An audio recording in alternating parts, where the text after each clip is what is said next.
क्या आप जानते हैं राजा विक्रमादित्य के साहस की सबसे बड़ी परीक्षा क्या थी? एक ऐसा श्मशान जहां रात के अंधेरे में भूत प्रेतों का राज था। एक ऐसा बेताल जो हर बार अपनी कहानियों से राजा को उलझा देता था। लेकिन इस बार की कहानी साधारण नहीं थी। यह एक ऐसे रहस्य की थी जिसने हर सुनने वाले को चौंका दिया। क्या राजा विक्रमादित्य इस रहस्य को सुलझा पाएंगे? क्या वे बेताल के सवाल का सही उत्तर दे पाएंगे? जानने के लिए वीडियो को अंत तक जरूर देखें। विक्रम और बेताल की रहस्यमयी और रोमांचक कहानी शुरुआत। राजा विक्रमादित्य अपने न्यायप्रिय और साहसी स्वभाव के लिए प्रसिद्ध थे। एक बार एक साधु ने उन्हें एक पेड़ से लटके बेताल को पकड़कर लाने का काम सौंपा।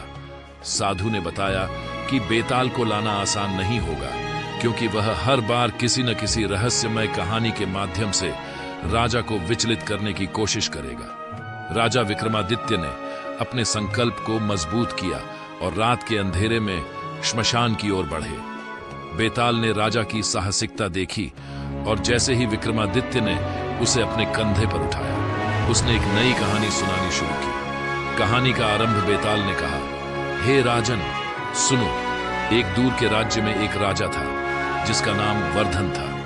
वह अपनी प्रजा से बहुत प्रेम करता था और उसकी हर समस्या का समाधान करता था। लेकिन उसके राज्य में एक रहस्यमय जंगल था जिसे लोग भूतों का जंगल कहते थे। उस जंगल में जाने वाला कोई भी व्यक्ति वापस नहीं लौटता था।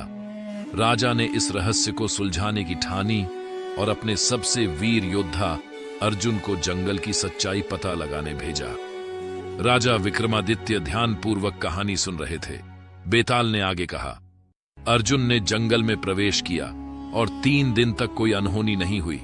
चौथे दिन उसे एक बूढ़ा आदमी मिला जिसने उसे चेतावनी दी, इस जंगल में आगे मत बढ़ो, जो लोग जाते हैं वे वापस नहीं आते। लेकिन अर्जुन ने उसकी बात नहीं मानी और आगे बढ़ गया।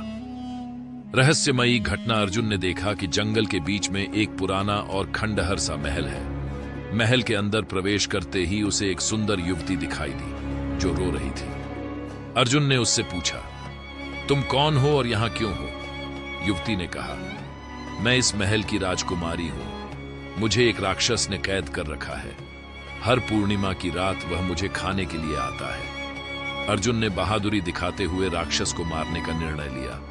वह रात भर छुपकर राक्षस का इंतजार करता रहा। आधी रात के समय एक भयंकर राक्षस आया जिसकी आंखें अंगारे की तरह जल रही थीं। अर्जुन ने अपनी तलवार से उसका सामना किया और घमासान युद्ध के बाद राक्षस को मार गिराया। असली रहस्य का खुलासा, युवती ने अर्जुन को धन्यवाद दिया और उसे महल के गुप्त कक्ष में ले गई। वहां एक चमत्कारी सोने का घोड़ा था जो उड़ सकता था। युवती ने कहा, यह घोड़ा तुम्हें तुम्हारे राज्य वापस ले जाएगा, लेकिन ध्यान रहे इसे केवल सच्चे और निडर लोग ही नियंत्रित कर सकते हैं। अर्जुन ने घोड़े पर बैठकर अपने राज्य लौटने की तैयारी की, लेकिन जैसे ही उसने घोड़े को छुआ, वह एक भयानक चीख सुनकर घबरा गया। घोड़ा अचानक हवा में गायब हो गया और अर्जुन को एक गहरे अंधेरे कुएं में गिरा दिया गया। रहस्यमयी मोड़। बेताल ने राजा विक्रमादित्य से पूछा, हे राजन बताओ, अर्जुन ने क्या गलती की थी? वह इतना वीर और साहसी होने के बावजूद उस रहस्य को क्यों नहीं समझ पाया? राजा विक्रमादित्य ने गहराई से विचार किया और उत्तर दिया, अर्जुन की गलती यह थी कि उसने युवती पर आंख मूंदकर भरोसा कर लिया। वह यह नहीं समझ पाया कि वह युवती वास्तव में एक छल्लिया थी जो लोगों को फंसाने के लिए राक्षस की कहानी बनाती थी। असली राक्षस वही थी और घोड़ा सिर्फ एक भ्रम था। अर्जुन को सच को परखने के लिए और सतर्क रहना चाहिए था।